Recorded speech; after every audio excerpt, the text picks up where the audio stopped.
orang ini, apa dia? Ya, dia terdapat perbezaan ya di antara kedudukan istimewa dengan hak istimewa. Ya, kedudukan istimewa dengan hak istimewa.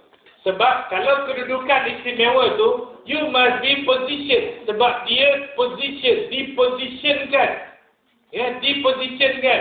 Maksudnya ikut suka yang di-Pertuan Agong lah nak bagi berapa banyak kuota untuk orang Melayu. Jangan dipersoalkan tanggungjawab kerja yang di-Pertuan Agong. Kan? Mana boleh nak dipersoalkan. Jadi sekarang ni ikut suka yang Pertuan Agong lah nak bagi 60-40 ke, nak bagi 90-10 ke, nak bagi 80-20 ke apa ke.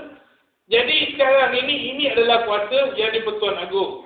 Dan kalau kita lihat mereka yang cuba untuk mencabar kedudukan istimewa orang Melayu ini juga secara tidak langsung mereka ini juga mencabar kuasa yang di-Pertuan Agong sebab dia mempersoalkan. Dia mempersoalkan kenapa orang Melayu dapat banyak. Kan? Kadang-kadang kenapa beasiswa orang Melayu dapat banyak.